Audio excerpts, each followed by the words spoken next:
फिर सर से ऐसा पूछोगे मेरी तो नहीं है तो मैं क्या करें, तो यार फिर सर वही है, लौंडो वाला जवाब दे देंगे फिर अभी हैं। तो आज सीआईएल अवेयरनेस का पार्ट 3 हम देखने जा रहे हैं, लास्ट पार्ट है। इसके बाद कुछ नहीं पढ़ना है, ठीक है, सीआईएल अवेयरनेस में।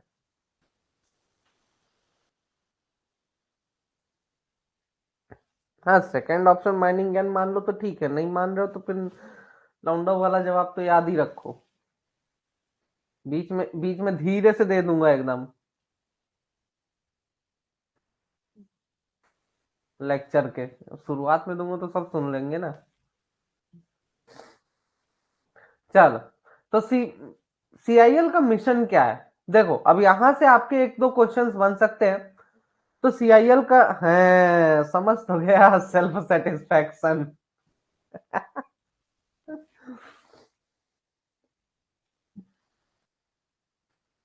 That's the option, best option, self satisfaction. बस याद करो, आंख बंद करके, और जो करना हो कर लो।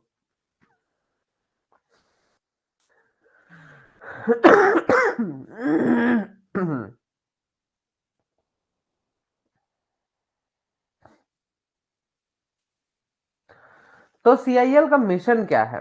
देखो, सीआईएल का मिशन क्या है कि ये एक ऐसा प्रोडक्शन करना चाहता है या फिर ऐसा मार्केट डेवलप करना चाहता है ताकि जो क्वालिटी है कोल की एक प्लांट तरीके से आ सके, ठीक है, और कोल के जो प्रोडक्ट्स हैं उनको एफिशिएंट और इकोनॉमिकल तरीके से यूज किया जा सके, ताकि एक इको फ्रेंडली, और वो भी एक इको फ्रेंडली मैनर में, ठीक है।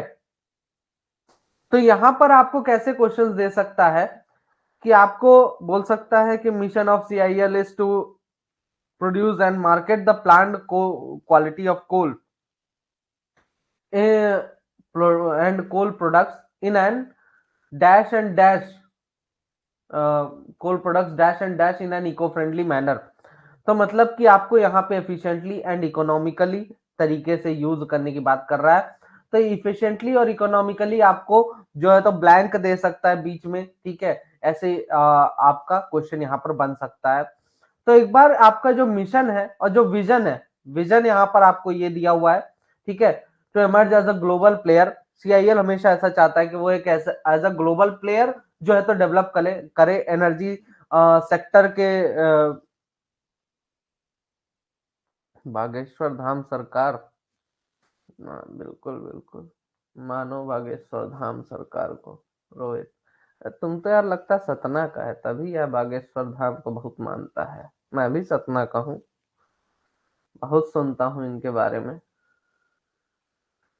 Primary energy sector. हम्म। दूसरा, सीआईएल ये चाहता है कि इसका एक सस्टेनेबल ग्रोथ हो, ठीक है। चलो, ये तो एक नॉर्मल से यहां से क्वेश्चन बन सकता है, इन दोनों मिशन और विजन को दोनों का याद कर लेना, ठीक है। चाहे सीआईएल का याद करो चाहे एमसीएल का, किसी एक का जरूर याद कर लेना, सेम टू सेम रहता है, ठीक है। नेक्स्ट आता है आपका सीआईएल का मैनेजमेंट। सीआईएल के मैनेजमेंट में जैसा कि आपको बताया जा चुका है पहले भी कि इसके सीएमडी कौन है, mister Pramod Agarwal. Director technical and finance कौन है, मिस्टर बी वीरा रेड्डी, ठीक है। और director of personnel and IR के कौन है, mister Vinay Ranjan. Personnel and IR, ये तीनों का याद रखना जरूरी इसलिए हो जाता है क्योंकि टेक्निकल और फाइनेंस चीजें जो होती है वो पूरा वीरा रेड्डी देखते हैं, और पूरे इंडिया का ये सब चीजें जो देख रहा है जो बंदा, हर एक कोल माइंस का उसका नाम याद रखना बहुत ज्यादा जरूरी है। विनय रंजन का आपका नाम याद रखना इसलिए जरूरी हो जाता है क्योंकि अभी कुछ दिनों पहले लिखने, अरे भाई मैं अब भी शेयर करूंगा। आज मैं पूरे तीन के तीनों पार्ट, सीआईएल अवेयरनेस का थर्ड पार्ट है, तीन के तीनों शेयर कर दूंगा, मत लिख यार तू, मत लिख भाई। अपन ना अभी शेयर कर देंगे, व्हाट्सएप पे शेयर कर दूंगा, टेलीग्राम पे शेयर कर दूंगा, जहां से जैसे प्रिंट आउट निकालना हो लिखना हो लिख लेना यार। आज वैलेंटाइन डे ऑफर चल रहा है, ठीक है। हाँ, तो विनय रंजन ने अभी आईआर कॉन्क्लेव जो है उसका उद्घाटन इन्हीं के द्वारा किया गया था, विनय रंजन के द्वारा। आईआर कॉन्क्लेव में क्या किया जाता है, मैंने जैसा कि बताया था, आईआर कॉन्क्लेव में हम लोग ये लोग क्या करते हैं, अलग अलग कंपनीज को इनवाइट करते हैं कि आप लोग आइए, अपना इन्वेस्टमेंट करिए, आपको जहां जहां जैसे जैसे लगता है तो उस फील्ड में आप इन्वेस्टमेंट कर सकते हो, अपनी अपनी टेक्नोलॉजी ला सकते हो, आपको अगर कोई माइंस चाहिए तो माइंस ले लीजिए। तो इस टाइप से जो है तो आईआर कॉन्क्लेव का जो है तो ऑर्गेनाइज किया गया था, और इंडिया में पहली बार आईआर कॉन्क्लेव, कोल इंडिया ने पहली बार आईआर कॉन्क्लेव ऑर्गेनाइज किया था, जिसमें कि विनय रंजन ने उसका उद्घाटन किया था। ठीक है, ये हम पिछले लेक्चर्स में देख चुके हैं। सीआईएल क्या है, एक महारत्न कंपनी है। कब से? 11/4/2011 से। ठीक है, जब इंडिया वर्ल्ड कप जीती थी। ये एक पीएसयू है, public sector sector undertaking company. PSU का फुल फॉर्म आपको याद होना चाहिए, ठीक है, क्योंकि यहां से भी आपका क्वेश्चन बन सकता है। दो सब्सिडरीज है पावर सेक्टर में, एक है सीआईएल नवीकरणीय ऊर्जा लिमिटेड और दूसरा है CIL solar power private limited. ठीक है, ये आपके दो सब्सिडरीज हो जाते हैं पावर सेक्टर में। अब जो सीआईएल नवीकरणीय ऊर्जा लिमिटेड है, ये किस लिए है, ताकि non conventional clean and renewable energy का प्रोडक्शन किया जा सके। ऐसी एनर्जी ऐसी एनर्जी जो कि किस लिए हो, कि हम क्या कर सकते हैं, मतलब नॉन कन्वेंशनल मतलब कि ये हो जाता है कि जो पुराने समय से जो एनर्जी डेवलप करने का तरीका चला आ रहा था, उसके अलावा अब हम जो है तो नए तरीकों से एनर्जी को डेवलप करेंगे, जैसे यूरेनियम का इस्तेमाल करके एनर्जी को डेवलप किया जा रहा है ना।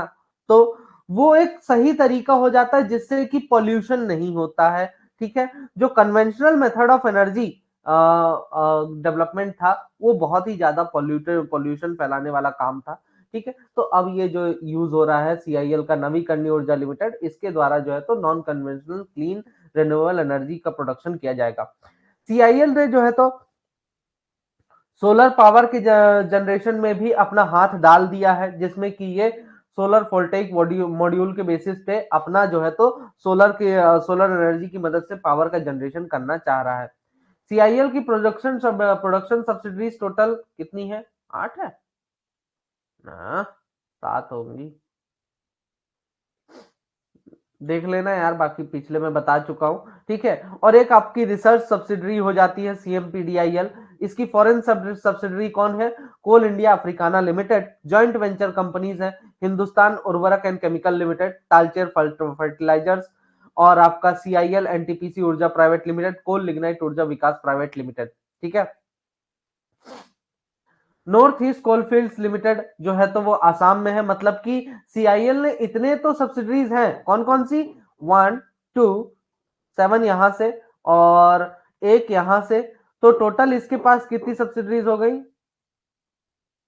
है ना, टोटल कितनी, 10 सब्सिडरीज हो गई। फॉरेन में अलग से एक है कोल इंडिया अफ्रीकाना लिमिटेडा। ठीक है, जॉइंट वेंचर कंपनी से जो इसके साथ जुड़कर काम करती हैं, वो कौन कौन सी हैं? आईआर जब भी हुआ था उसका डेट आपका पिछले लेक्चर्स में मिल जाएगा, वो जब मैं आपको पीडीएफ सेंड करूंगा तो उसमें देख लीजिएगा। ठीक है, बाकी डेट ज्यादा जरूरी नहीं है, ये आपका जनवरी में ही हुआ था, मैं इतना मेरे को इतना बस याद है, जनवरी में हुआ था। बट पहली बार कोल इंडिया ने उसको ऑर्गेनाइज किया था आईआर कॉन्क्लेव को।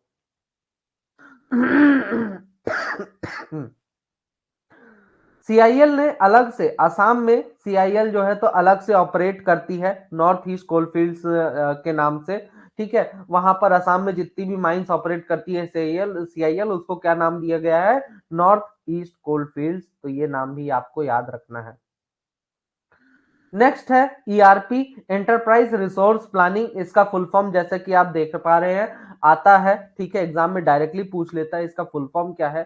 ठीक है, ये किस लिए है, ईआरपी क्यों लॉन्च किया, ताकि जितना भी डाटा है, जितना भी कोल इंडिया का डाटा है, वो पूरा का पूरा ऑनलाइन हो जाए। यार कोल इंडिया क्या कर रहा है, ऑनलाइन डाटा करना चाह रहा है।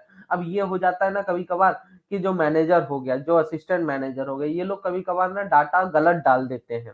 ठीक है, क्या किस लिए, मतलब अभी अभी कुछ और डाटा लिखे, रजिस्टर में अगर लिखते तो अभी कुछ और डाटा लिखे, जब मैनेजर देखेगा बोलेगा अरे यार इसमें गड़बड़ हो जानी है, तो एक काम करो, इस डाटा को चेंज करके दूसरा डाटा डाल दो। तो ये डाटा में गड़बड़ की जाती है जानबूझकर, ठीक है, अपने आप को अच्छा दिखाने के लिए। तो ये जो मिसमैनेजमेंट होता है, इसको सुधारने के लिए कोल इंडिया ये बोलता है काम करो, अब ना तुम पूरा का पूरा ऑनलाइन डाटा दो। ऑनलाइन डाटा देने से ये होगा कि आपने एक बार जो डाटा भर दिया, फाइनल है वो, और उस डाटा पे, उस डाटा को अगर आपको चेंज करना है तो आपको जनरल मैनेजर से अपने एरिया के परमिशन लेनी पड़ेगी, जब वो बोलेगा तभी जाके वो डाटा चेंज होगा, ठीक है। तो इससे पारदर्शिता आती है। अब ईआरपी जो है अलग अलग मॉड्यूल्स पे काम करता है, जैसे पीपी मॉड्यूल हो गया, पीएम मॉड्यूल हो गया, एमएम मॉड्यूल हो गया, है ना, अलग अलग चीजें होती है। जैसे कि पीपी मॉड्यूल क्या होता है, प्रोडक्शन एंड प्लानिंग मॉड्यूल। इसमें जितना भी प्रोडक्शन हो रहा है और जिस तरीके से आप प्लानिंग कर रहे हो वो डाटा डाला जाता है। प्लांट मेंटेनेंस मतलब कि आपका कब कब किस किस चीज का मेंटेनेंस चल रहा है, वो पूरा डाटा डाला जाता है। मटेरियल मैनेजमेंट, कितना मटेरियल आप हैंडल कर रहे हो, वो डाटा डाला जाता है, ठीक है।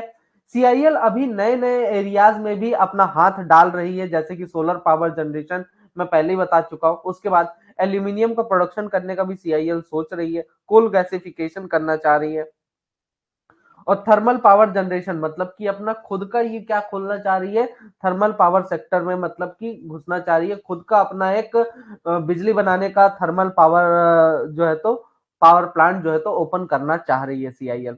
सीआईएल का मैकेनाइजेशन की अगर बात करें तो ज्यादा से ज्यादा प्रोडक्शन करने के लिए, ये मास प्रोडक्शन करने के लिए अलग अलग टेक्नोलॉजी सीआईएल जो है तो लाना चाह रही है। जैसे कि लॉन्ग वॉल माइनिंग में कंटिन्यूअस माइनर ले आई है, सरफेस माइनर ले आई है ओपन कास्ट माइंस में, ताकि ब्लास्टिंग को ज्यादा से ज्यादा अवॉइड किया जा सके, और मैन राइडिंग सिस्टम को ज्यादा से ज्यादा माइंस में इंक्लूड किया जा रहा है, क्योंकि माइंस की लंबाई ना बहुत ज्यादा बढ़ती चली जा रही है धीरे धीरे, और इतनी बड़ी बड़ी माइंस है, पैदल चलने में ना हालत खस्ता हो जाती है। तो इसलिए मैन राइडिंग सिस्टम ज्यादातर माइंस में इंक्लूड किया जा रहा है। कंटिन्यूअस माइनर भी आपने देखा होगा, जैसे डब्ल्यूसीएल में तो मेन फोकस कंटिन्यूअस माइनर पे ही था, क्योंकि कंटिन्यूअस माइनर से आप ज्यादा से ज्यादा प्रोडक्शन कर सकते हो। लॉन्ग वॉल तो छोड़ो, इवन की board and pillar mining method में भी ना कंटिन्यूअस माइनर जो है तो सबसे ज्यादा इंपॉर्टेंट हो चुका है आज के टाइम में। उसके बाद आपके कुछ कुछ और चीजें होती है, जैसे कि PAP, project affected people. Project affected people कौन होते हैं, आपका पीएपी का डायरेक्ट पूछ सकता है कि यार बताओ पीएपी का फुल फॉर्म क्या है, तो उस केस में आप बोलोगे भाई प्रोजेक्ट अफेक्टेड पीपल होता है इसका, ठीक है।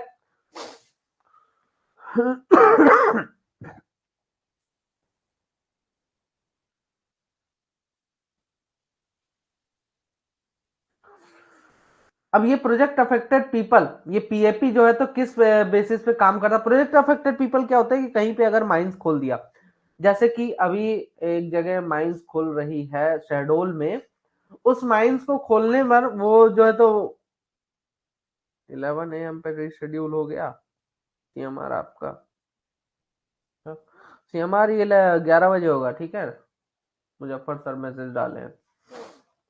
तो आपका ये जो पीएपी होता है, प्रोजेक्ट अफेक्टेड पीपल, ये क्या होता है कि जैसे फॉर एग्जांपल अभी शहडोल में एक माइंस खोल रही है, एमपी में शहडोल, वहां पर क्या हो रहा है कि मतलब आसपास के जो लोकल एरिया के लोग होते हैं वो लोग बोले कि यार हम माइंस नहीं खोलने देंगे, हमको क्या सुविधा दे रहे हो। तो उसने बोला, कंपनी ने बोला तुमको क्या चाहिए, उसने लोगों ने बोला कि हमको घर बनवा के दो, बोला ठीक है।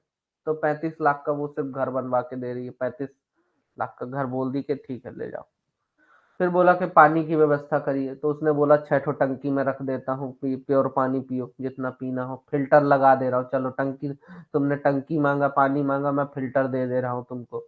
तो इसमें क्या हो रहा है कि आपका लोगों को आप क्या सुविधा दे रहे हो, मतलब आपका अगर प्रोजेक्ट होता है तो उस प्रोजेक्ट अगर आप सेटअप कर रहे हो कहीं पर, किसी भी कोई भी माइंस बना रहे हो, तो उस केस में जो वहां के लोकल एरिया के लोग होते हैं वो लोग अफेक्टेड होते हैं इससे, ठीक है, किसी की जमीन चली जाती है, किसी की कुछ चला जाता है।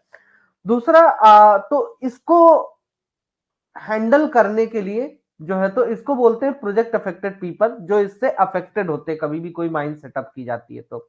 अब ये किस पॉलिसी के तहत इसको जो है तो मेंटेन किया जाता है, अगर आपसे ये बोल दे कि प्रोजेक्ट अफेक्टेड पीपल को किस पॉलिसी के तहत जो है तो मेंटेन किया जाता है, तो रिहैबिलिटेशन एंड रीसेटलमेंट पॉलिसी के तहत इनको जो है तो मेंटेन किया जाता है।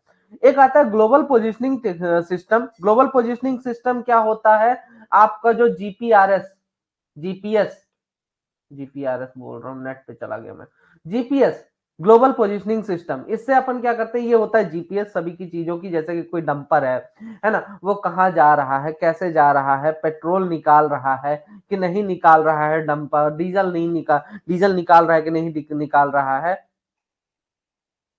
तो उस केस में आपका ये ग्लोबल पोजिशनिंग सिस्टम काम करता है ना, जैसे जीपीएस ट्रैकिंग सिस्टम लगा होता है ना, किसमें, डंपरों में, ताकि डंपर को लोकेट किया जा सके कि डंपर अभी आपका कहाँ है, कैसे है, खड़ा है कि नहीं, चल रहा है कि नहीं, ठीक है। उसी के साथ अटैच रहता है व्हीकल ट्रैकिंग सिस्टम, ये व्हीकल का पूरा आपको जानकारी देता है कि आपका इंजन चालू है कि नहीं, इंजन का कोई पार्ट खुला तो नहीं है ना, जैसे कि बहुत से होते हैं ना ड्राइवर्स लोग को क्या करते हैं, कहीं से भी डीजल निकाल लेते हैं यार, तुम यहाँ से बोलेगा जाके ये अनलोड करके आओ वहां भाई साहब, तो वो ड्राइवर बीच रास्ते में डीजल निकाल लेगा।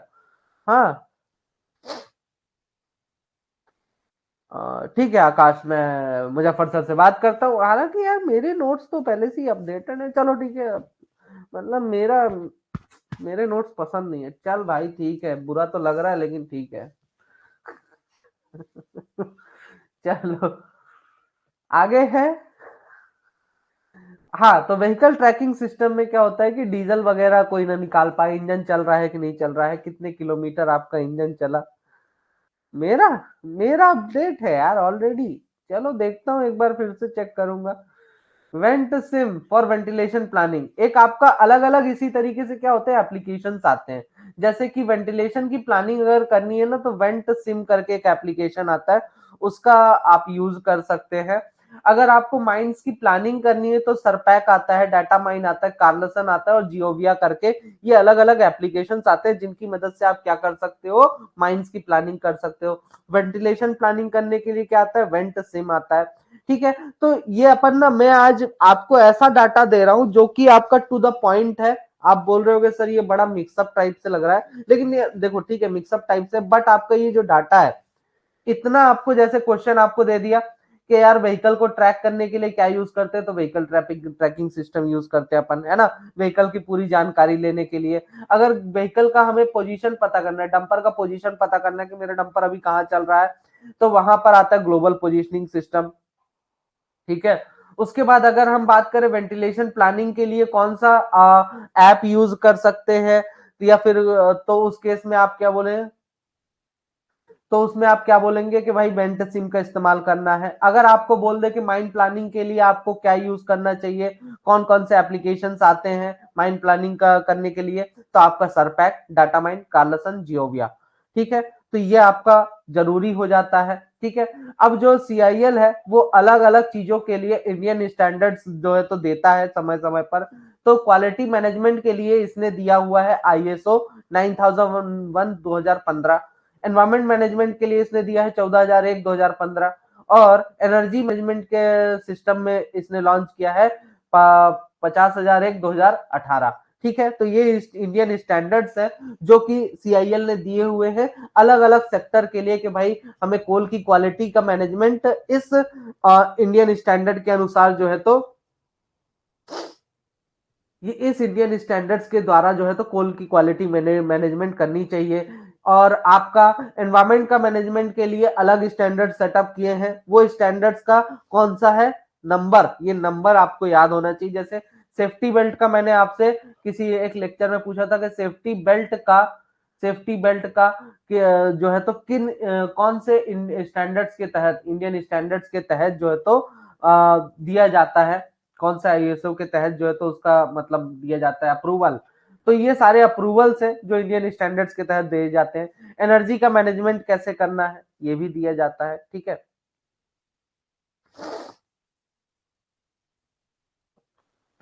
तो इतने याद रखने हैं। दूसरा, सीआईएल ने कौन कौन से अवार्ड्स जीते हैं, आपको यह अवार्ड्स याद रखने हैं, ठीक है। तो सीआईएल को सबसे फास्टेस्ट ग्रोइंग कंपनी का अवार्ड मिला है, ठीक है। मतलब कि ये माना जाता है कि सीआईएल एकमात्र ऐसी महारत्न कंपनी है जो कि सबसे ज्यादा एफिशिएंट है, सबसे ज्यादा प्रॉफिटेबल है in the year, and non manufacturing category में। कौन सी कैटेगरी में? Non manufacture. आपसे क्वेश्चन यहाँ डायरेक्टली पूछ लेगा कि सीआईएल को सबसे ज्यादा फास्टेस्ट ग्रोइंग मोस्ट एफिशिएंट और प्रॉफिटेबल महारत्न जो है तो दिया गया, लेकिन किस कैटेगरी में दिया गया आपसे ये पूछ लेगा, तो नॉन मैन्युफैक्चरिंग कैटेगरी में दिया गया है।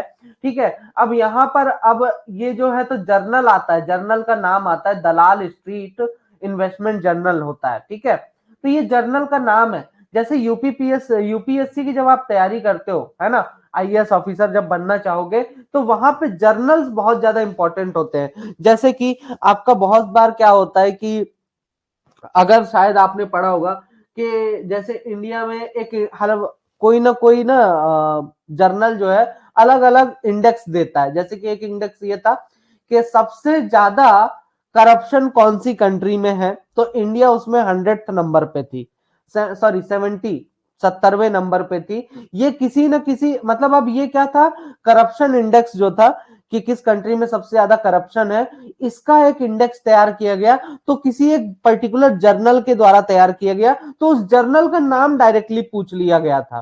ठीक है, तो बहुत से एग्जाम्स में डायरेक्टली जर्नल का नाम पूछ लिया जाता है कि आपका कौन से जर्नल के द्वारा ये दिया गया था, ये डाटा दिया गया था। तो इसका भी जर्नल का नाम याद रखना है, दलाल स्ट्रीट इन्वेस्टमेंट जर्नल। बहुत से जर्नल्स क्या देते हैं, जैसे कि एक जर्नल क्या देता है, वो क्या बोलते हैं यार उसको, कि इंडिया में जो खुश रहने का रेशियो है या खुश रहने का जो परसेंटेज है कि कितने लोग खुश रहते हैं, उसका भी एक जर्नल क्या करता है, इंडेक्स तैयार करके दे देता है। तो अलग अलग इंडेक्स होते हैं। तो जर्नल कुल मिला के मैं ये कहना चाहता हूँ, जर्नल का नाम याद रख लेना यार, है ना।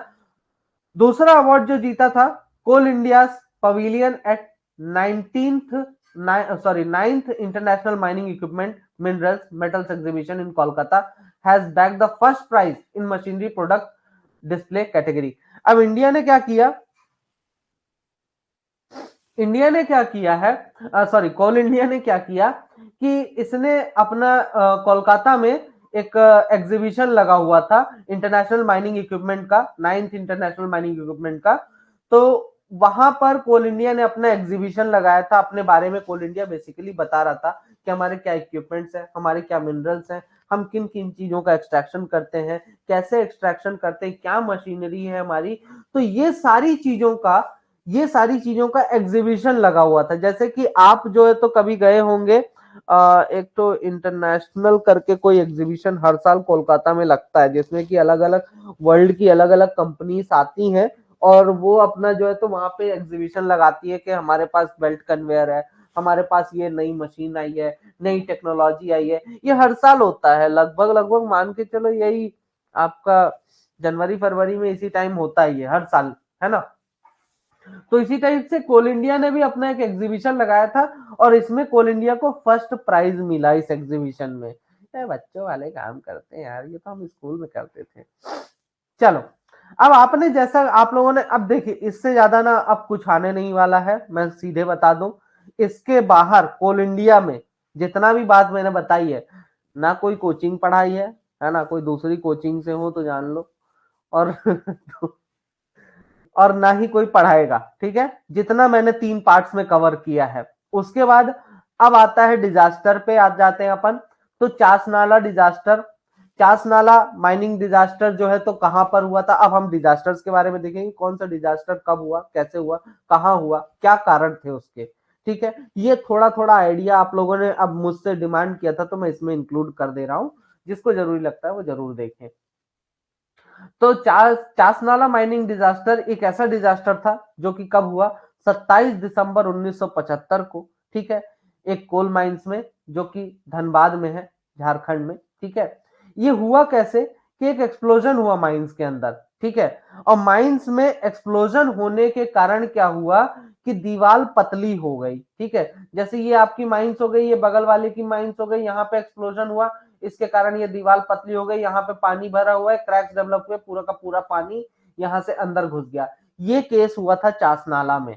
ठीक है, इसमें 375 लोगों की मृत्यु हो गई थी। और जो एक्सप्लोजन हुआ था, कैसे हुआ था कि एक्सप्लोजन ने जो दीवार है, मतलब बगल वाली माइंस का और आपकी माइंस का बीच का जो दीवार थी, है ना, बैरियर पिलर कह सकते हो उसको, एक्सप्लोजन के कारण वो कमजोर हो गई थी और पूरा का पूरा पानी जो है तो अंदर आ गया था। अच्छा 380 हो गया, अरे पता नहीं यार, मैं तो एक जगह से देख रहा था 375 दिखा दिया, ठीक है, अरे हो गया, इतना पूछता भी नहीं है यार।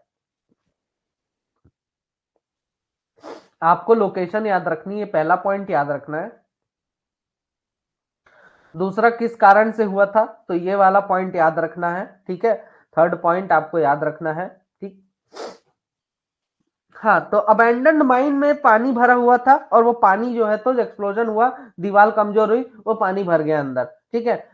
माइनर्स जो थे उनकी मृत्यु कैसे हुई, भाई पानी ही तो भरा है, मृत्यु कैसे हो गई, तो बड़े बड़े बोल्डर सब, भाई जमीन पे आप भी देखते हो कितने बड़े बड़े पत्थर पड़े रहते हैं जब आप ट्रेवलिंग रोडवे से चलते रहते हो। अब वो पत्थर जब ढेर सारा पानी, मतलब मान के चलो 50,000 नहीं 10 लाख, 10 लाख क्यूबिक मीटर पानी एक बार में अंदर आ रहा है ना, 10 लाख क्यूबिक मीटर पानी एक बार में अंदर, कहीं से पता नहीं कहां से आ रहा है, आ रहा है, ठीक है। तो अब उसके फोर्स के कारण, पानी के फ्लो के फोर्स के कारण जो डेब्रिस रहते, बड़े बड़े बोल्डर्स हो गए, पत्थर हो गए, ऐसी रास्ते में पड़े आके किसी के सर में लग रहा है, किसी के पैर में लग रहा है, कोई जाके मतलब कोई डूब के मर गया है, कोई किसी के ऊपर इतना ज्यादा फोर्स आया है पानी का, ब्लड लिख दिया, फोर्स ऑफ द फ्लड होगा यार ये, ठीक है। पानी का फोर्स इतना ज्यादा आया कि वो जाके किसी दीवार से टकरा गया, किसी पिलर से टकरा गया, इस तरीके से लोगों की मृत्यु हो गई है। बड़ा ही भयानक, मतलब कह सकते हो था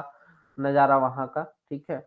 इसीलिए बोलता हूँ सबको, सबके सब माइंड्स में ना एक रॉकी भाई जरूर रखो।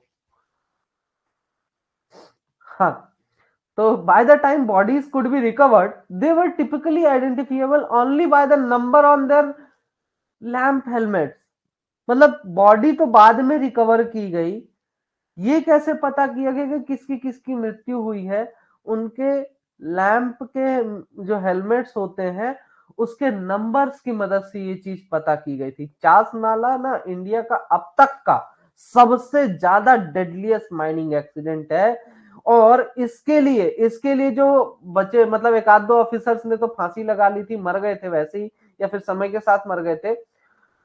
तो जो सर्वाइविंग ऑफिसर्स थे, ऐसे ऑफिसर जो अभी भी जिंदा थे, और जो वहां के मैनेजर थे रामानुज भट्टाचार्य, और वहां के जो एजेंट थे and planning and group security officer जो थे, जो एजेंट था, और उसके साथ ही planning and group security officer Deepak Sarkar, इन सभी को 1 साल की जेल की सजा सुनाई गई और 5,000 रुपए इनके ऊपर जुर्माना लगा था। उस जमाने में 5,000 बड़ी बात होती थी, क्योंकि 1 रुपए में 2 रुपए में तो एक बोरी भर के गुड़ आ जाता था। अपन नमक ले लेते थे, आज के समय में मोदी जी के जमाने में वही नमक 30 रुपया का मिलता है, ठीक है। और बड़ी बात तो ये है, पता है इन सभी को जेल तो हुई थी, इंटरेस्टिंग बात तो ये, जेल तो हुई थी, लेकिन 1 महीने बाद ये लोग बाहर भी आ गए थे। हाँ, बेल पे बाहर आ गए थे 1 महीने बाद। 1965 में हुआ धनबाद कोल माइन डिजास्टर, 28 मई 1965 को यह हुआ था। इसमें क्या हुआ, धोरी कॉलरी में जो कि धनबाद के पास में है, उसमें एक्सप्लोजन हुआ, ठीक है, जिसके कारण पूरी माइंस में आग लग गई और 268 लोगों की मृत्यु हुई, 268, ठीक है। और ये एक प्राइवेट माइंस थी, किसकी, रामगढ़ के राजा की। अरे रामगढ़, शोले मूवी चल रही है क्या?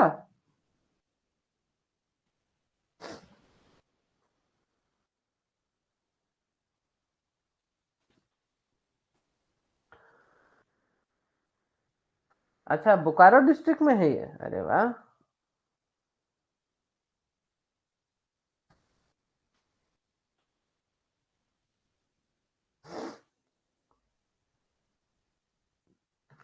अगला है मेघालय माइनिंग एक्सीडेंट, ये आपके लिए इंपॉर्टेंट है यार, इसको मतलब एकदम याद करके रखना, ठीक है।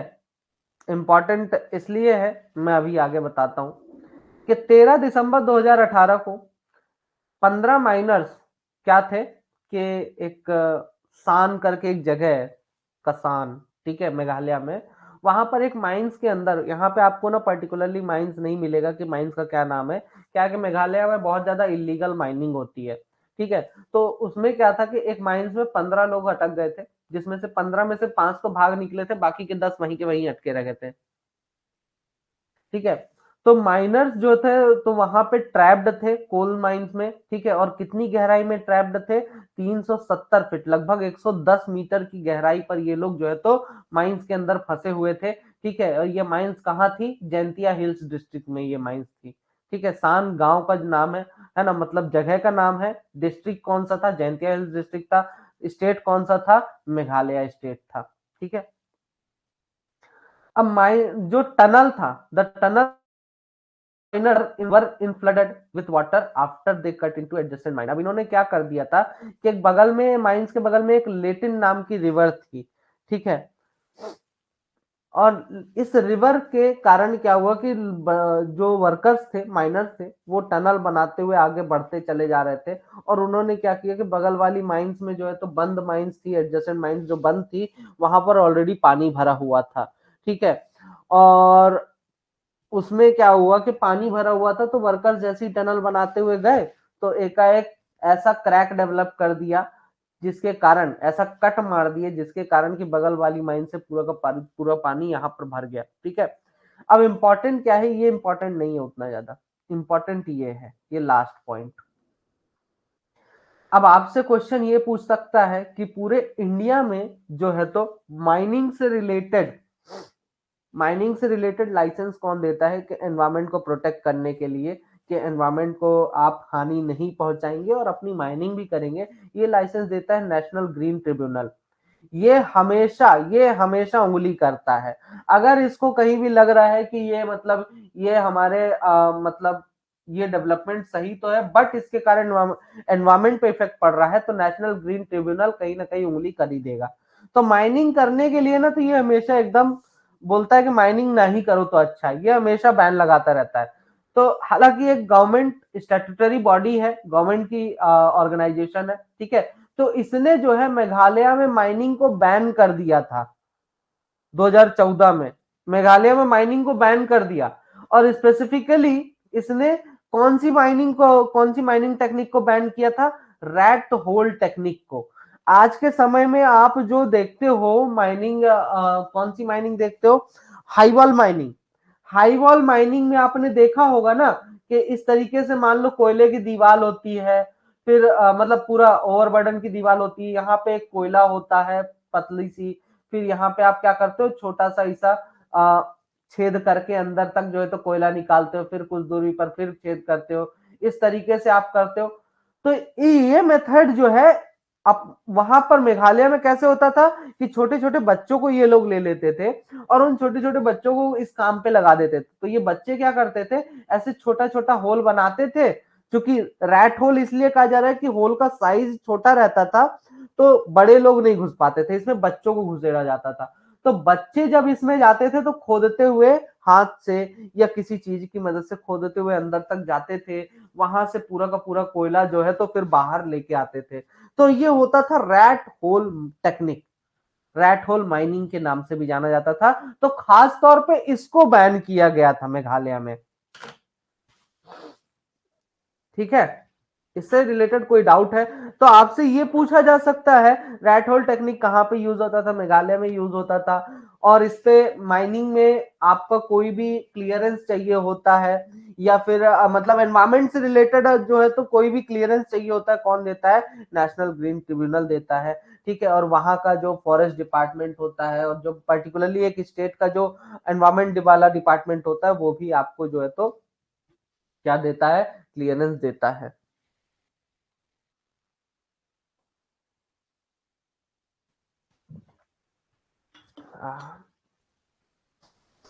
वेरी गुड प्रशांत।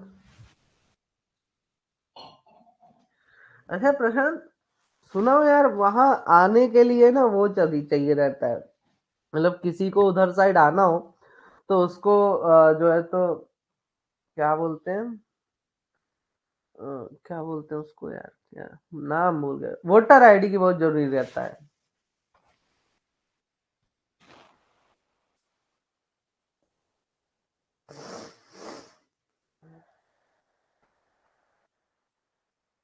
कंपलसरी है मतलब। एक है न्यूटन चिकली कॉलेरी डिजास्टर। अब यहाँ पे छिंदवाड़ा में ये एक्सीडेंट हुआ था, ये डिजास्टर हुआ था।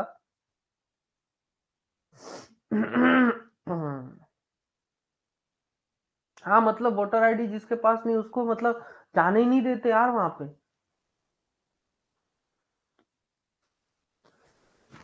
हम्म। तो न्यूटन चिकली कॉलोनी डिजास्टर ये कब हुआ था? 10 दिसंबर 1954 को हुआ था। ये इंसिडेंट क्यों हुआ? क्योंकि माइंस में फ्लडिंग हुई थी, ठीक है। सेम वही रीजन, माइंस में पानी भर गया था।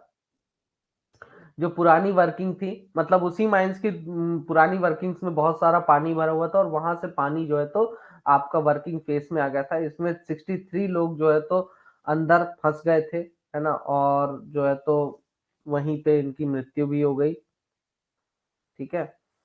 लोग टोटल 112 पर्सन थे माइंस के अंदर जब ये कांड हुआ, ठीक है। एंड जब उसमें मतलब कि बाकी लोग तो बाहर भाग के आ गए थे, ठीक है।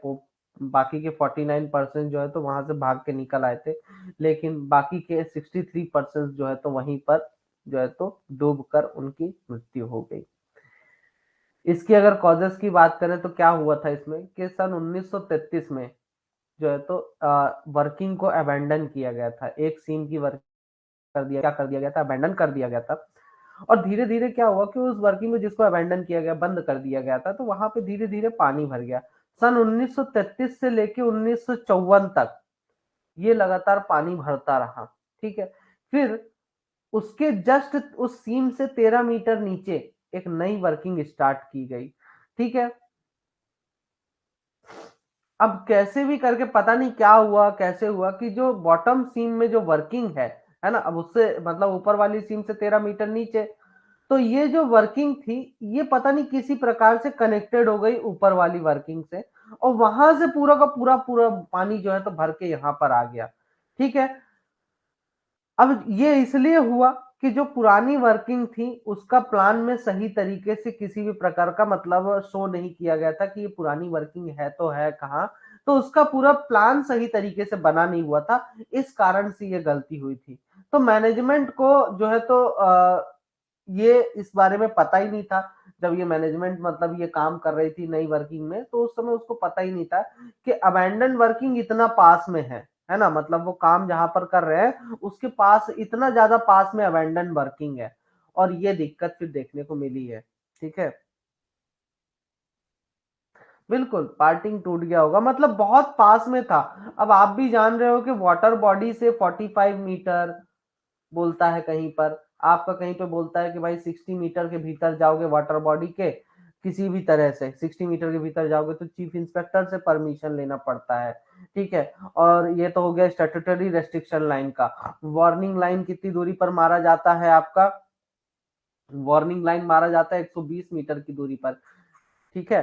तो बहुत से लोगों को ये बार बार डाउट होता है, लेकिन यार सिंपल भाषा में बता रहा हूँ, वार्निंग लाइन 120 मीटर पे, स्टैट्यूटरी रेस्ट्रिक्शन लाइन आपका 60 मीटर पे होता है। और स्टैट्यूटरी रेस्ट्रिक्शन लाइन मतलब ये होता है कि उसके आगे अगर आपको जाना है तो आपको, उसके आगे अगर आपको जाना है तो आपको जो है तो चीफ इंस्पेक्टर से परमिशन लेना ही पड़ेगा, ठीक है। ये मैंने बकायदा अपने सीएमआर के लेक्चर्स में दिखाया हूं, बताया हूं आपको, ठीक है।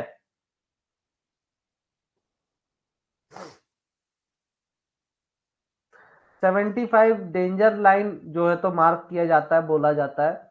बाकी मुझे इसके बारे में नहीं पता है, मैं पढ़ा भी नहीं हूँ डेंजर लाइन के बारे में, ठीक है। मैं सीएमआर में जितना मैंने पढ़ा है मुझे उतना पता है, ठीक है। डेंजर लाइन जो है तो आपका कहा जाता है, मतलब सुना हूँ ऐसा कि 75 मीटर पे होता है, बाकी मैं इस बारे में नहीं जानता। मैं I am sorry for that. मुझे दो चीजें जो मैंने आपको बताई है उतना मुझे पता है। स्टैट्यूटरी रेस्ट्रिक्शन लाइन 60 मीटर पे, 120 मीटर पे warning line. Statutory restriction line के वार्निंग लाइन किस लिए होती है? देखो सिंपल कॉन्सेप्ट याद रखो। वार्निंग लाइन, जैसे कुछ लोग बोल देते हैं वार्निंग लाइन आपका 60 मीटर पे है, ठीक है। तो ऐसा हो ही नहीं सकता यार। आपको 60 मीटर की जब दूरी बचेगी तो कोई आपको आपको वार्निंग देने लायक होगा कि अब आप संभल के चलिए? नहीं। स्टैट्यूटरी रेस्ट्रिक्शन लाइन पर आपको मिलता है कि अब इसके आगे तो आप जा नहीं सकते। वार्निंग लाइन तो इसके बहुत पहले मिल जाएगी, 120 मीटर पहले,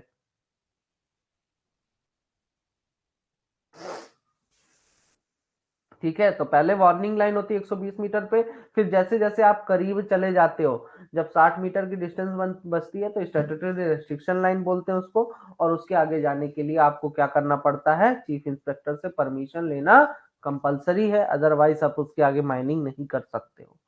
ठीक है, तो ये बात ध्यान में रखना है। एक है चिनाकुरी कॉलेरी डिजास्टर। अब चिनाकुरी में क्या हुआ कि एक एक्सप्लोजन हुआ 19 फरवरी 1958 को, ठीक है, जिसमें कि 182 लोगों की मृत्यु हो गई। ठीक है, तो ये चिनाकुरी कॉलेरी कहाँ है, वेस्ट बंगाल में कुल्टी करके एक जगह है, ठीक है, वहां पर है। ये किसके अंडर में ये कोल माइंस है, सीआईएम, चीफ इंस्पेक्टर से परमिशन लेनी पड़ती है। ये वेस्ट बंगाल में है। ये किसके अंडर में, किसकी माइंस थी, ये बंगाल कोल कंपनी लिमिटेड की माइंस थी। ठीक है, बीसीसीएल। अच्छा, ये बीसीसीएल है, हमारे यहाँ तो भारत कोकिंग कोल बोलते हैं। आसनसोल में, अच्छा आसनसोल, अरे मेरी बड़ा प्यारा नाम लगता है मेरे को आसनसोल यार। जब भी कोलकाता जाता था वहां उतर के चाय जरूर पीता था मैं। हाँ, अब इसमें क्या हुआ कि एक एक्सप्लोजन हुआ, जिसके कारण पूरी की पूरी माइंस उड़ गई है ना, मतलब बहुत ज्यादा आग फैल गई थी। ठीक, और जिसके कारण बहुत से लोगों की मृत्यु भी हुई, 182 लोगों की मृत्यु हुई थी। तो बेसिकली आपको याद रखना है कि एक्सप्लोजन हुआ, एक्सप्लोजन के कारण माइंस में आग लग गई, आग लगने के कारण पूरा का पूरा लोग जो है तो बहुत। संतोष, अरे मेरे दोस्त का भी नाम संतोष था यार, वो भी था आसनसोल से, बैचमेट था मेरा। वही तो नहीं है यार भाई तू। हाँ, संतोष महतो नाम था उसका।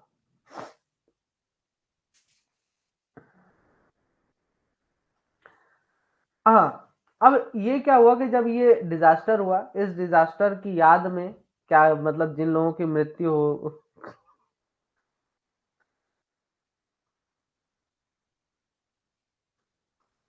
मतलब जिन लोगों की मृत्यु हुई थी, तो शहीद स्मारक बनाया गया। ठीक है, इन माइनर्स की याद में। तो ये याद रखना है कि शहीद स्मारक जो है तो कहाँ बना हुआ है। आपका जगह बता दो यार एक बार, जो लोग जान रहे हो तो। अब एग्जैक्ट लोकेशन में क्या ही निकालो, भी तुरंत बता दूं कहाँ पे बना हुआ है शहीद स्मारक। जगह जगह बता दो तो मैं इन लोगों को बता दूं जिनको नहीं पता है।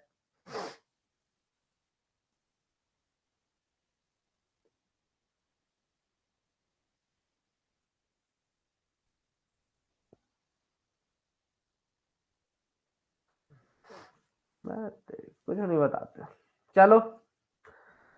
हाँ, एक आध दो डिजास्टर्स जो इंक्लूड नहीं किया हूं, अभी मैं ढूंढ के उनको भी इंक्लूड कर दूंगा, जैसे राजमहल वाला हो गया है। तो आप लोग सिंपल लैंग्वेज में मैं लिखा रहेगा उसमें, तो आप लोग क्या करेंगे, एक बार पढ़ेंगे तो आपसे बन जाएगा। ठीक है, कोई बहुत ज्यादा उसमें नहीं रहेगा, तो सिंपल लैंग्वेज में उसको लिख दूंगा। अब मैं कुछ और एक्स्ट्रा चीजें जो है तो आपको बताना चाह रहा हूँ। अच्छा, वहां भी है। ओ, चलो, तो कुछ एक्स्ट्रा चीजें अपन देख लेते हैं, उसको फटाफट आप लोग लिख लीजिए। आपका एमसीएल के एग्जाम के हिसाब से जो मुझे जरूरी लग रहा था। एक सेकेंड, हमरा रफ कॉपी कहाँ गया। हाँ, सेफ्टी कॉन्फ्रेंस का लेक्चर ही अलग से होगा यार, क्यों परेशान हो।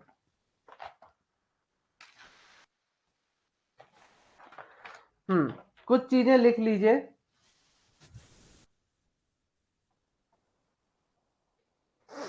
जैसे कि आप लोगों को जो बहुत ज्यादा डाउट है, हाँ बहुत डाउट, क्या ये लिख लीजिए। एक तो एमसीएल ने ओएमएस फाइंड करने का फॉर्मूला दिया हुआ है। तो ओएमएस फाइंड करने का जो फॉर्मूला एमसीएल के द्वारा दिया गया है ओपन कास्ट माइंस के लिए, वो फॉर्मूला आपको याद रखना है कि कोल प्रोडक्शन, इसके बेसिस पे ना आपको मतलब एग्जाम में न्यूमेरिकल्स आ सकते हैं। ठीक है, तो एक बार विनोद सर अगर होगा तो विनोद सर फिर इनकी प्रैक्टिस आपको करवा देंगे, अगर उनके पास टाइम रहेगा तो, हालांकि बोल के देखना यार, टाइम टाइम तो निकालेंगे, ठीक है। तो ये जो है तो इस फॉर्मूले के बेसिस पे आपको जो है तो थोड़ा क्वेश्चंस की प्रैक्टिस कर लेना है।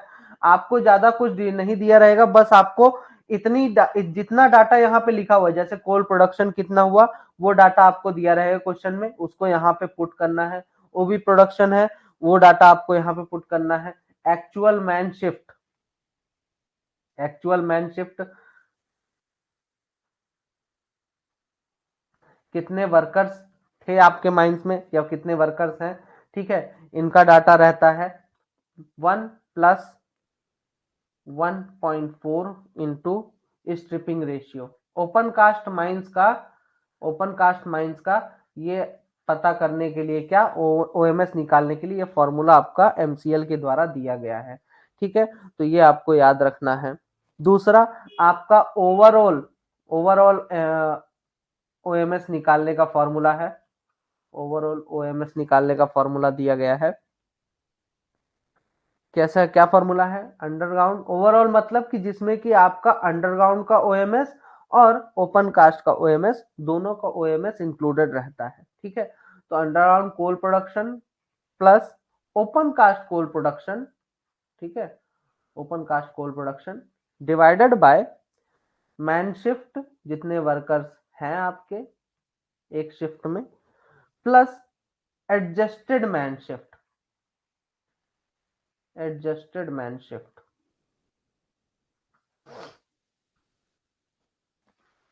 ठीक है। तो ये आपको है। अब एडजस्टेड मैन शिफ्ट कितना कैसे निकालते हैं, इसका भी फॉर्मूला आपका एमसीएल ने दिया है।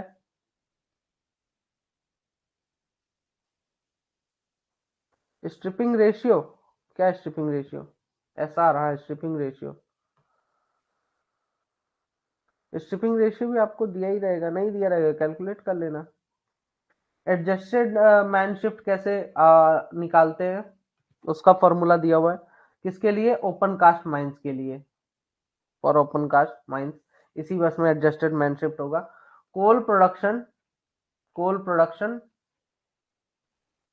डिवाइडेड बाय ओएमएस, मतलब ये वाला जो ओएमएस है इसको, इससे जब हम कोल प्रोडक्शन को डिवाइड कर देते हैं तो हमें क्या मिल जाता है, एडजस्टेड मैन शिफ्ट मिल जाता है, ठीक है।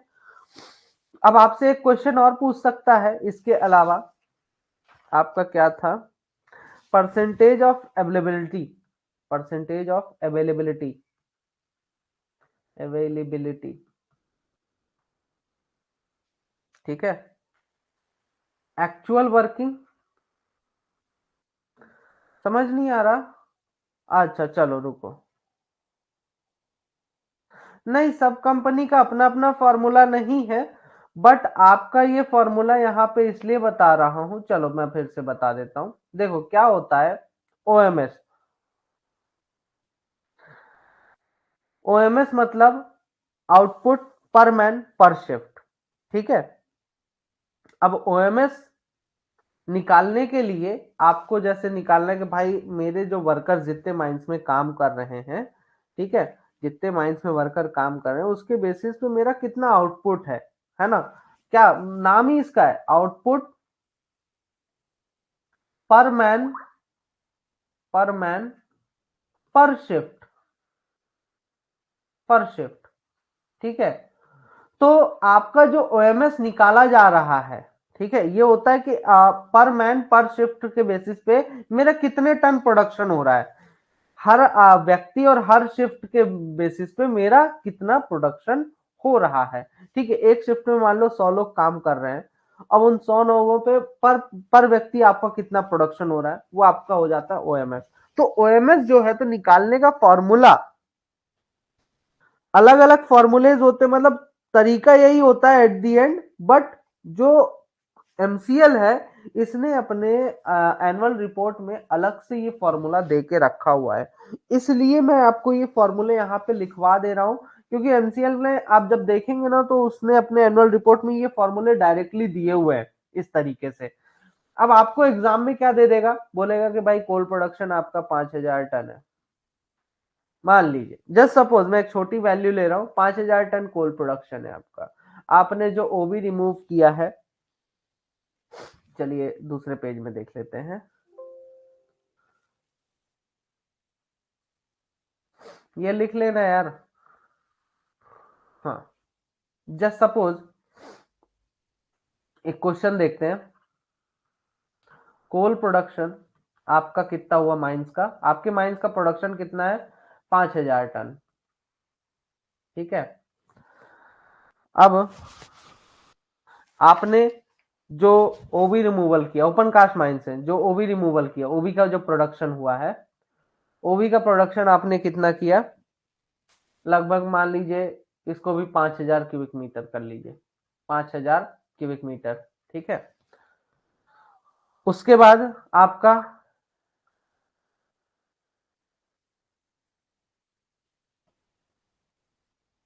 Actual man shift, actual man shift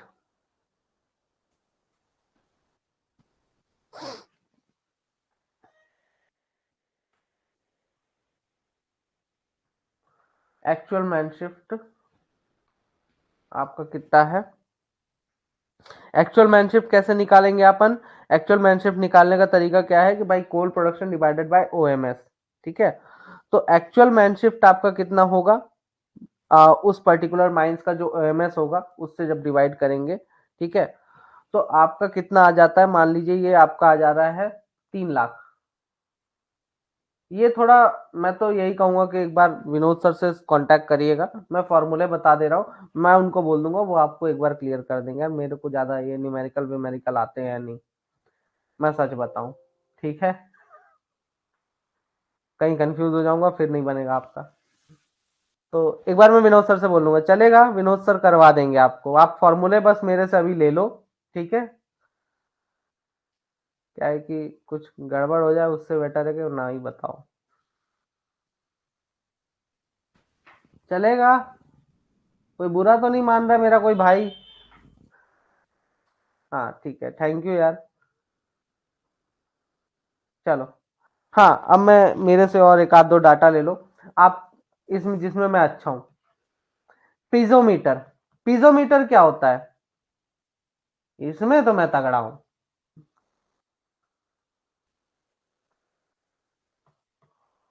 नहीं मतलब? अच्छा हाँ। पीजोमीटर किस लिए यूज होता है? रेगुलर रेगुलर मॉनिटरिंग ऑफ, लिख लीजिए पीजोमीटर क्या होता है? Regular monitoring of ground water, ground water quality and water level. Piezometer किस लिए इस्तेमाल किया जाता है? कि जो वाटर है, जो पानी है, उसकी क्वालिटी और उसके लेवल का रेगुलर मॉनिटरिंग करने के लिए, ग्राउंड वाटर की क्वालिटी और लेवल को मॉनिटर करने के लिए रेगुलर बेसिस पे हम क्या यूज करते हैं? पीजोमीटर यूज करते हैं। ठीक है। तो आपका ये अब हो गया, मैं विनोद सर को बोल दूंगा, मैं तो वो सारा करवा लेंगे, percentage of availability, utilisation and आपका ये प्रोडक्शन, कोल प्रोडक्शन वगैरह जो भी है, ओएमएस वगैरह सब निकाल के बता देंगे वो। ठीक है। हाँ, तो पीजोमीटर याद रखिए किस लिए, आपका डायरेक्ट क्वेश्चन यहां से आ सकता है, सीधे पूछ लेगा कि ग्राउंड वाटर की क्वालिटी और वाटर लेवल मेंटेन जो है, तो रेगुलर वाटर लेवल का रेगुलर मॉनिटरिंग करने के लिए हम कौन सा इंस्ट्रूमेंट यूज करते हैं? तो पीजोमीटर नामक इंस्ट्रूमेंट का यूज हम करते हैं। अब आपके कुछ और चीजें आ जाती हैं, एग्जाम पॉइंट ऑफ व्यू से जरूरी है। जैसा कि अगर आपसे कोई किसी भी चीज का क्या पूछ लिया, आपसे अगर पूछ लिया जाए कि भाई फुल फॉर्म, किसी भी चीज का फुल फॉर्म अगर आपसे पूछ लिया जाए, तो आपको वो चीज भी बनना चाहिए। जैसे कि सी ए ए क्यू एम एस, ये फुल फॉर्म, इसका क्या फुल फॉर्म होगा? तो इसका फुल फॉर्म है continuous continuous ambient air quality quality monitoring system.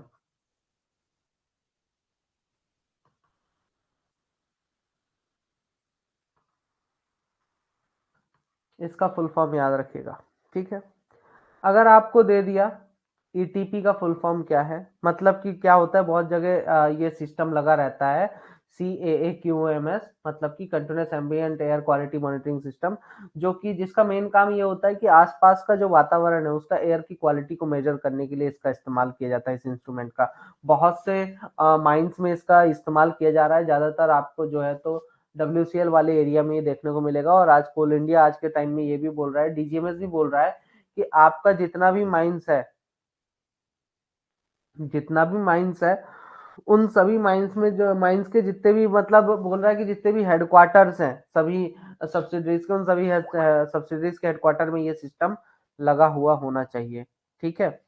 तो इसलिए इसका इस्तेमाल किया जाता है, एयर बेसिकली एयर की क्वालिटी मेजर करने के लिए इसका इस्तेमाल किया जाता है। ईटीपी का फुल फॉर्म क्या होता है? Effluent treatment plant. Effluent treatment plant, ठीक है, ईटीपी का फुल फॉर्म है। आरएल क्या हो जाता है? आरएलएस, एफ्लुएंट ट्रीटमेंट प्लांट, मतलब किसी भी चीज का ट्रीटमेंट करना है, मतलब कि जैसे कि पानी का ट्रीटमेंट करना है, ठीक है। जो वाटर हमारा माइन से निकलता है या इंडस्ट्री से जो पानी निकलता है उसको नदियों में छोड़ने के पहले उसको ट्रीटमेंट किया जाना चाहिए, तो उसको बोलते हैं एफ्लुएंट ट्रीटमेंट प्लांट्स, ठीक है। तो प्यूरिफिकेशन ऑफ एनीथिंग, किसी भी चीज का वाटर का खासतौर पर प्यूरिफिकेशन करने के लिए एफ्लुएंट ट्रीटमेंट प्लांट्स होते हैं। उसके बाद आता है RLS, rapid loading system. Rapid loading system, ठीक है। तो रैपिड लोडिंग सिस्टम किस लिए होता है? कि आपका सही तरीके से, ईटीपी बहुत से जगहों पे है, ये कोई अलग से नहीं है। जैसे कि हम लोग जिस माइंस में थे, ट्रेनिंग करने गए थे एक माइंस में, छतरपुर 1, वहां पे ईटीपी था, एफ्लुएंट ट्रीटमेंट प्लांट लगा हुआ था। तो ये नॉर्मल चीज है, कोई बहुत बड़ी चीज नहीं है।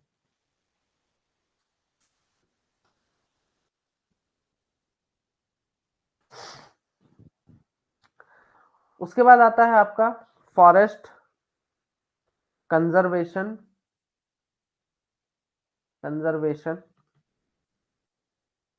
एक्ट 1980, इसको याद रखना है। आपका माइंस में कोई भी माइंस जब चलती है ना, ये इसलिए बता रहा हूँ फॉरेस्ट कंजर्वेशन एक्ट, क्योंकि आपकी जितनी भी माइंस है, ठीक है, हर एक माइंस को फॉरेस्ट से क्लियरेंस लेना पड़ता है कि आप कभी भी गलती से फॉरेस्ट के एरिया में जाके माइनिंग ना कर दें, ठीक है। तो आपको क्या लेना पड़ेगा? फॉरेस्ट से हर बार मतलब कि फॉरेस्ट डिपार्टमेंट से, उस पर्टिकुलर स्टेट के फॉरेस्ट डिपार्टमेंट से आपको परमिशन लेनी पड़ती है कि हाँ हमारा इतना एरिया है, हम इतने एरिया में काम करना चाह रहे हैं।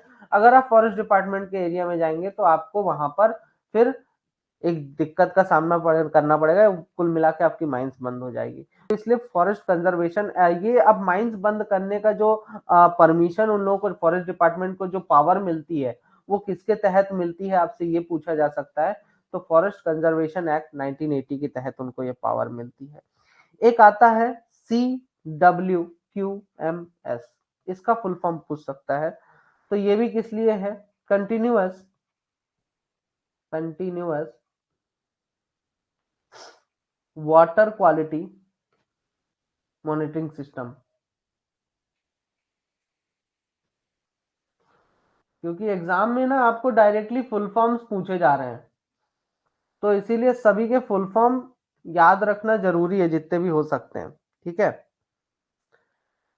एक आता है फ्यू FSA, मतलब वाटर क्वालिटी का मॉनिटरिंग करने के लिए CWQMS होता है। FSA आपका क्या है? Fuel supply agreement, fuel supply agreement, 2 से 3 घंटा लगता है क्लास अपलोड होने में। Agreement,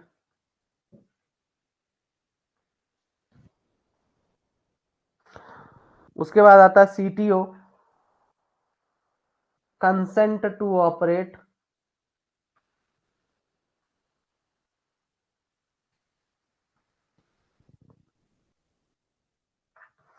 QCI, quality quality council of India, ये आपका जितना भी मैं फुल फॉर्म्स दे रहा हूँ, ये सभी का सभी आपका जो है तो एमसीएल के एनुअल रिपोर्ट में कहीं ना कहीं थोड़ा थोड़ा दिया हुआ है, ठीक है, तो इसलिए आपका इसमें इंक्लूड कर रहा हूं मैं। SPCB, state pollution control board,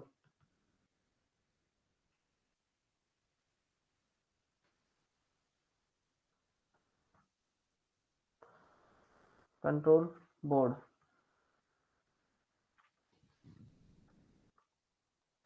टीएआरपी,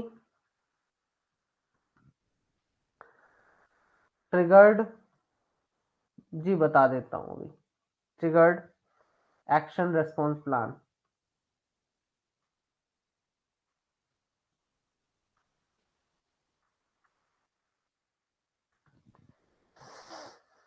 STP, sewage treatment plan,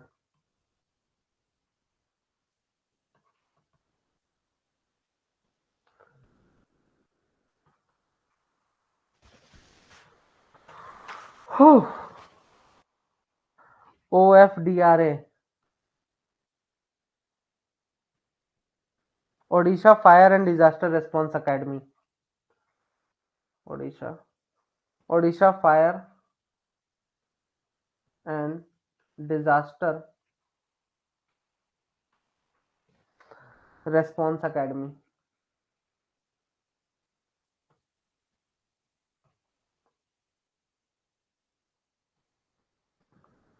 CPSE, central public sector enterprise, central public sector enterprise.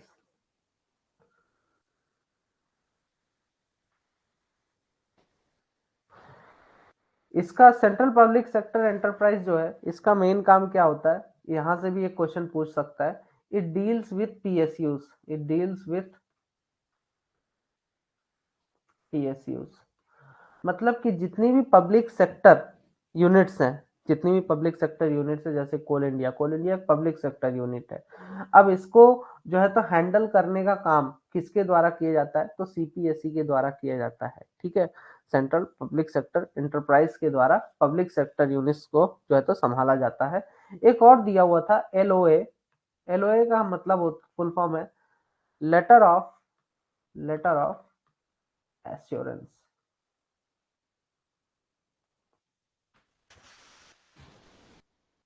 ठीक है, लेटर ऑफ एश्योरेंस।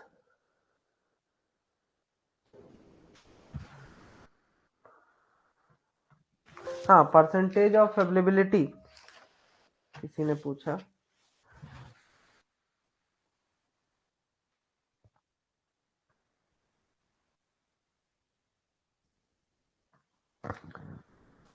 फॉर्मूला लिख लीजिए, बाकी डिटेल में वैसे भी विनोद सर से मैं बोले देता हूं, तो वो अभी आपका करवा देंगे। Actual working hours, actual working hours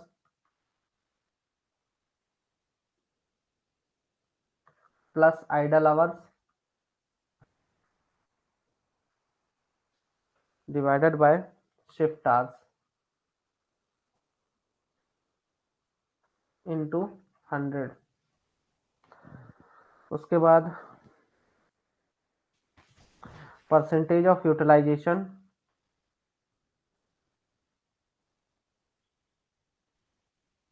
मतलब कि किसी भी मशीन को आप कितना, कितने घंटे, कितना परसेंटेज अवेलेबिलिटी रही, या फिर कितने घंटे आप, कितना परसेंटेज आपने उसका यूटिलाइजेशन किया जब भी वो चली, तो ये डाटा जो है तो आप किसकी इस फॉर्मूले की मदद से निकाल सकते हो, working hours divided by shift hours into 100, ठीक है। तो अब मेरे पास इतना ही डाटा था, जो एमसीएल, सीआईएल जितना भी था वो सब निकाल के रख दिया हूं, ठीक है। अब इसके अलावा कोई डाटा नहीं है मेरे पास, तो इतने के लिए धन्यवाद। एक आध दो डिजास्टर्स हैं वो इंक्लूड करके मैं आपके पास पीडीएफ जो है तो शेयर कर दूंगा। ये जितना लिखाया हूँ इसको भी मैं टाइप करके आपके पास पीडीएफ शेयर कर दूंगा। आपको व्हाट्सएप पे, टेलीग्राम पे, हर जगह ये पीडीएफ आसानी से मिल जाएगा।